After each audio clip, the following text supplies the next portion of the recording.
নিমন্ত্রণপত্র পেয়ে শনিবারই অযোধ্যায় পৌঁছে যান অভিনেত্রী কঙ্গনা রানাওয়াত।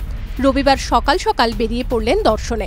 পরনে শাড়ি, চোখে সানগ্লাস, মন্দির প্রাঙ্গণ ঝাঁট দিয়ে পরিষ্কার করলেন তিনি। জানালেন, সোমবার সকলের কাছে এক গর্বের দিন।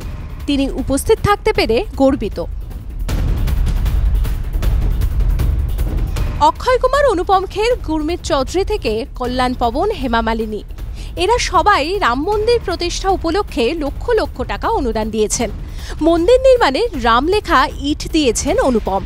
অভিনেতা পবন কল্যাণ প্রায় 30 কোটি টাকা আর্থিক সাহায্য করেছেন মন্দির নির্মাণে।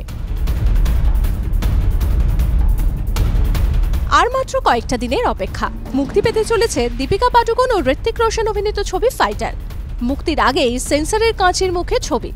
বেশ কয়েকটি যৌন উত্তেজক দৃশ্য বাদ দেওয়ায় অবশেষে ছাড়পত্র পেল ছবি। রামলালার প্রতিষ্ঠা দিবসে হাজির থাকতে পারছেন না দ্য কাশ্মীর ফাইলসের পরিচালক বিবেক অগ্নিহোত্রী। ব্যক্তিগত কাজে আটকে পড়েছেন তিনি।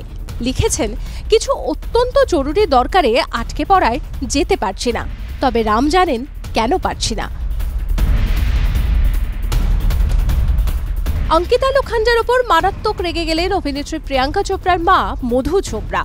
প্রিয়াঙ্কার তুতো বোন মানারা চোপড়ার সঙ্গে খারাপ ব্যবহার করেছেন অঙ্কিতা। এই অভিযোগেই এবার অঙ্কিতাকে অসভ্য তকমা দিলেন তিনি।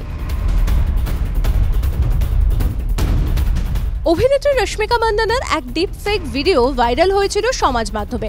নভেম্বর মাসের সেই ঘটনায় এবার মূল অভিযুক্তকে গ্রেফতার করল দিল্লি পুলিশ। কাণ্ডটি ঘটিয়েছেন বছর 24-এর এক যুবক। ধৃতের নাম ইমানি নবীন। তিনি অন্ধ্রের গুন্টুর জেলার বাসিন্দা। পুলিশের সক্রিয়তা দেখে খুশি রশ্মিকা।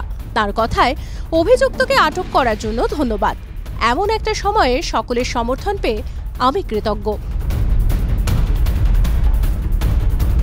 গোটা দেশ যখন রাম মন্দির এবং রামলালার প্রাণ প্রতিষ্ঠা নিয়ে ব্যস্ত, তখন জিৎ পুরী দর্শনে গেলেন। পুরীর জগন্নাথ মন্দিরে দর্শন করে সেখান থেকে ছবিও পোস্ট করলেন তিনি। জগন্নাথ দেবের আশীর্বাদ নিয়ে লিখলেন, জয় জগন্নাথ। শনিবার রাতেই মেলে দুঃসংবাদ। অভিনেত্রী সুদীপা চট্টোপাধ্যায় তাঁর মাকে হারালেন।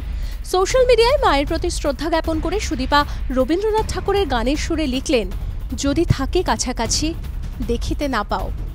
অভিনেত্রীর মা দীপালি দেবীর আত্মার শান্তি কামনায় সকলেই প্রার্থনা করলেন।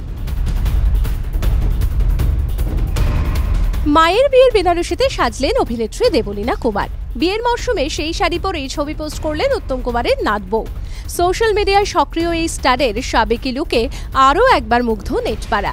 লিখলেন, মায়ের শাড়ি আজও এত যত্নে।